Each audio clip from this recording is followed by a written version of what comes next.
샬롬 할렐루야. 출애굽기 20장 1절에서 3절. 하나님이 이 모든 말씀으로 말씀하여 이르시되 나는 너를 애굽 땅 종되었던 집에서 인도하여 낸 네 하나님 여호와니라. 너는 나 외에는 다른 신들을 네게 두지 말라. 아멘.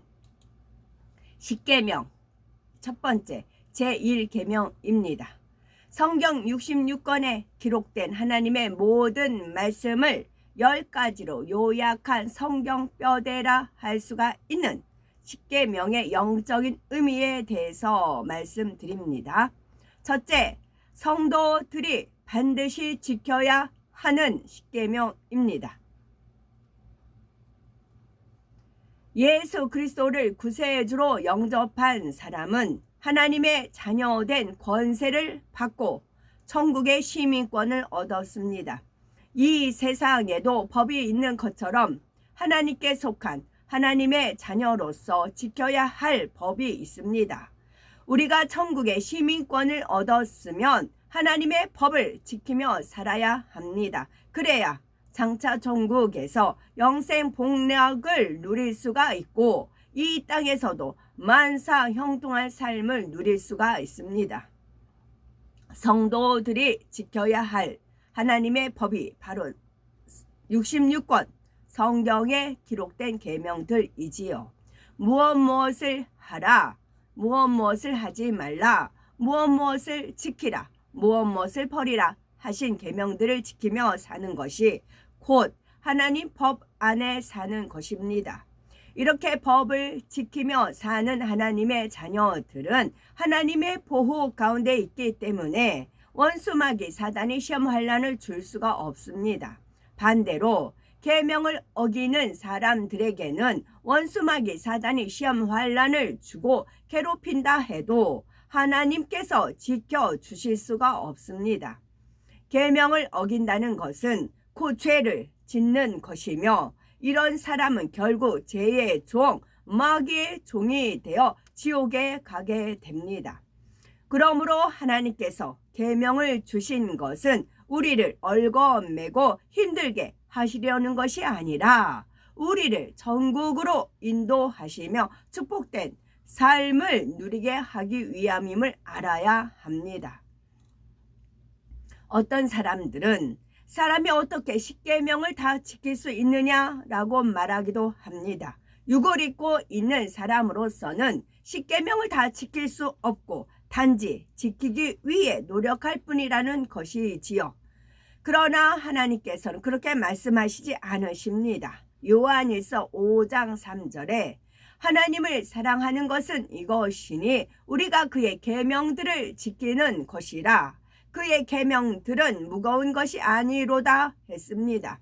서로 사랑하면 상대가 힘든 일을 부탁해도 기쁨으로 들어주는 것처럼 하나님을 정녕 사랑한다면 계명들을 지키는 것이 조금도 힘들지 않고 오히려 기쁨으로 지켜나갈 수가 있지요. 더구나 구약 시대에는 자기 의지와 노력으로 율법을 지켜야 했지만 신약 시대에는 그렇지 않습니다. 우리 죄를 사하시기 위해 예수님께서 화목 제물이 되어 십자가에 못 박히심으로 우리의 모든 죄를 대속해 주셨지요. 또한 이를 믿고 영접하는 사람마다 그 마음 안에 성령이 임하심으로 성령의 도우심을 받을 수가 있게 되었습니다. 그러니 사람의 의지와 능력으로는 지키기 힘든 것도 성령의 능력을 힘입으면 능히 지킬 수가 있는 것입니다. 그런데도 하나님의 계명을 지키기 어렵다며 여전히 죄 가운데 거하며 계명을 지키지 않으려는 사람은 하나님을 사랑한다 할 수도 참 믿음이 있다 할 수도 없지요. 요한일서 1장 6절에 만일 우리가 하나님과 사귐이 있다 하고 어두운 가운데 행하면 거짓말을 하고 진리를 행치 아니함이거니와 했고 요한일서 2장 4절에는 저를 아노라 하고 그의 계명을 지키지 아니하는 자는 거짓말하는 자요 진리가 그 속에 있지 아니하되 했습니다. 진리인 하나님의 말씀 곧 생명의 씨가 자기 안에 있다면 당연히 죄를 지을 수 없고 진리대로 살아갑니다. 만일 하나님을 믿는다 하면서 계명을 지키지 않는다면 그 안에 진리가 없고 하나님 앞에서 거짓말하는 것이지요. 하나님의 계명 그 중에서도 10계명은 당연히 지켜야 하는 것이며 능히 지킬 수가 있습니다. 두 번째 제1계명 너는 나 외에는 다른 신들을 네게 있게 말지니라 하셨습니다. 출애굽기 20장 1절에서 3절을 보면 하나님이 이 모든 말씀으로 일러 가라사대 나는 너를 애굽 땅 종되었던 집에서 인도하여 낸 너의 하나님 여호와로라. 너는 나 외에는 다른 신들을 네게 있게 말지니라 하셨습니다. 여기서 너란 말씀을 직접 받은 모세와 그 말씀을 전달받은 이스라엘 백성들이며 또한 오늘날 주님의 이름으로 구원받은 모든 하나님의 자녀들을 칭합니다. 놀라운 기사와 놀라운 표적을 행하여 이스라엘 백성을 애굽의 종살이에서 구원하시는 분이 바로 여호와 하나님이신 것처럼 죄악으로 관영하여 멸망할 세상에서 죄의 종노릇 하던 우리를 구원하신 분도 바로 하나님이십니다. 이러한 하나님 외에 다른 신들은 결코 우리 안에 두어서는 안 되는 것입니다. 창조주이시며 유일하신 하나님, 오직 하나님 한 분만이 전지전능하시며 살아계신 참 신이시고 천지 만물을 창조하신 조물주이십니다. 또한 하나님만이 우주 만물과 인류 역사, 인간의 생사, 화복을 주관하시는 분이며 사람에게 참 생명과 영생을 주시는 분이시지요. 이런 하나님을 두고 많은 사람이 헛된 신들을 섬깁니다. 부처를 신으로 섬기기도 하고 돌이나 고목나무 혹은 북극성을 신으로 삼아서 제사를 드리기도 하지요. 그러나 이러한 것들은 우리를 구원할 능력도 없고 결코 축복을 줄 수도 없습니다. 로마서 1장 20절에 창세로부터 그의 보이지 아니한 것들 곧 그의 영원하신 능력과 신성이 그 만드신 만물에 분명히 보여 알게 되나니 그러므로 저희가 핑계치 못할지니라 말씀하셨습니다. 우리가 천지 만물을 보아도 창조주가 계시고 창조주 하나님이 오직 한 분이신 것을 알 수가 있지요. 예를 들어 지구상의 모든 인류가 신체의 구조와 기능이 동일한 것만 보아도 알 수가 있습니다. 흑인이든 백인이든 어느 나라 어느 민족이라도 눈과 귀는 2개, 코와 입은 하나씩입니다. 사람마다 눈, 코, 입, 귀의 위치도 같지요. 동물도 마찬가지입니다. 코가 긴 코끼리도 코는 하나요. 콧구멍은 2개이고 귀가 긴 토끼도 사나운 사자도 눈, 코, 입, 귀의 위치와 기능이 사람과 동일합니다. 수많은 짐승과 물고기나 새 곤충들까지 종의 특성에 따라 약간씩의 차이는 있지만 무수한 생명체가 이렇게 동일한 구조와 기능을 가졌다는 것은 창조주가 한 분이심을 알려주는 것입니다. 또한 창조주 하나님의 증거는 자연 현상들을 보아도 확실히 드러납니다. 지구는 하루 한 바퀴씩 자전하고 1년에 한 번씩 태양 주위를 공전하며 달은 지구 주위를 한 달에 한 번 공전합니다. 이로 인해 지구에는 낮과 밤 그리고 사계절이 생기고 밀물과 썰물이 생기며 대기가 순환합니다. 이러한 천체의 위치나 움직임은 사람이나 생명체가 살아가기에 가장 필요하고 적합한 환경으로 설정되어 있습니다. 태양과 지구와 거리나 지구와 달의 거리가 더 멀거나 더 가까워도 안 되며 이렇게 가장 적당한 거리에서 무수한 세월 한치의 오차도 없이 자정과 공전을 해온 것입니다. 이는 하나님의 지혜로 우주 만물의 모든 것이 계획되고 창조되었으며 운행되고 있기 때문에 가능한 일입니다. 창조주 하나님께서 그 능력으로 모든 것을 지으셨고 모든 것을 운행해 가고 계시지요. 이처럼 분명한 증거들이 있기 때문에 마지막 심판 날에는 누구도 나는 하나님이 계신 줄 몰랐습니다 라고 변명할 수가 없는 것입니다. 인류 역사를 보면 복음을 듣지 못한 사람들 중에서도 선한 사람들은 유일하신 창조주를 인정하며 정도를 쫓아 살아갔습니다.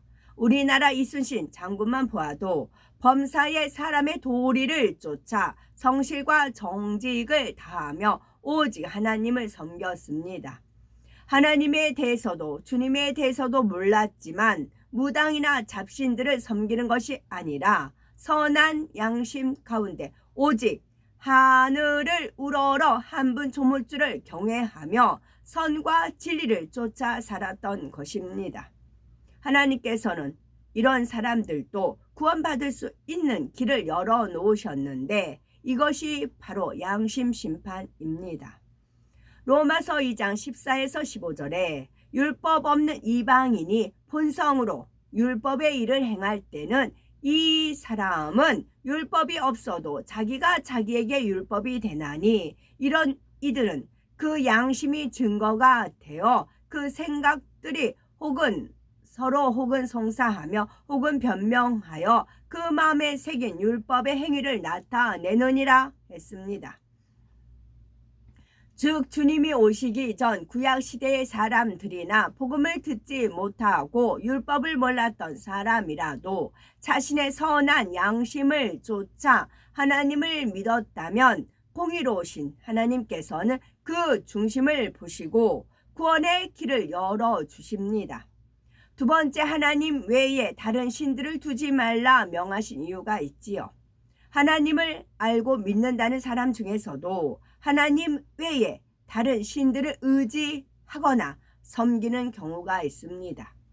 무당을 찾아가기도 하고 점이나 주수를 의지하기도 하며 부적을 붙이고 다니기도 하지요.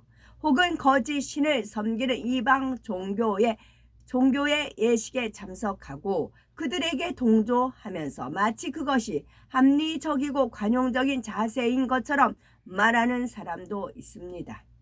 또 하나님을 믿지 않는 이방인들 중에서는 기독교는 오직 하나님만 믿으라고 하니 너무 배타적인 종교가 아닌가라고 말하기도 합니다. 그러나 우리를 지으신 창조주는 오직 한 분이시며 우리에게 복 주시고 생명을 주시는 분도 하나님 외에는 결코 없습니다. 하나님 외에 사람이 섬기는 헛된 신들은 결국 하나님을 대적하는 어둠의 것이요 하나님의 원수된 마귀로부터 비롯된 것이지요. 원수 마귀 사단이 사람들을 미혹하여 마땅히 경외할 하나님을 떠나 헛된 것을 섬기게 함으로써 결국 원수 마귀 사단 자신이 경배받음으로 사람을 멸망으로 인도하는 것입니다. 그러므로 하나님을 믿는다 하면서도 다른 신들을 함께 자기 안에 둘 때는 그 삶 속에서 시험, 환난이 끊이지 않으며 눈물, 슬픔, 질병, 불행을 당하게 됩니다. 제가 그랬어요. 다른 신들을 하나님보다 더 다른 것을 사랑함으로 눈물, 슬픔, 불행이 다가왔지요. 이것을 철저히 깨닫고 오로지 주님만이 왕이십니다 고백하고 나갔을 때 모든 것이 질서가 바로 잡혔습니다. 사랑의 하나님께서는 사람들이 헛된 신들을 섬겨 영원히 멸망당하는 것을 원치 않으셨기 때문에 한 분 하나님만 섬김으로 영원한 생명을 얻고 이 땅에서도 축복된 삶을 영위할 수 있도록 하나님 외에 다른 신을 두지 말라고 명하신 것입니다. 한 가지 더 기억할 것은 하나님을 진정 믿는 사람은 하나님 외에 다른 신을 섬기지 않을 뿐만 아니라 범사에 세상을 의지하거나 육신의 생각을 동원하지 않고 하나님만 의지한다는 점입니다. 정령 간삼이 없고 진실한 중심으로 하나님만 의뢰한다면 하나님께서는 그 중심을 기뻐하심으로 질병을 비롯한 어떤 문제라도 반드시 응답하시고 역사해 주십니다. 그러므로 시편 62편 5절에 나의 영혼아 잠잠히 하나님만 바라라 대저 나의 소망이 저로 쫓아 나는도다 하신 말씀처럼 오직 하나님만 의지하며 우리의 소망을 채워주시는 사랑의 하나님을 항상 만나고 체험하는 복된 우리가 되셔야 되겠습니다. 아멘.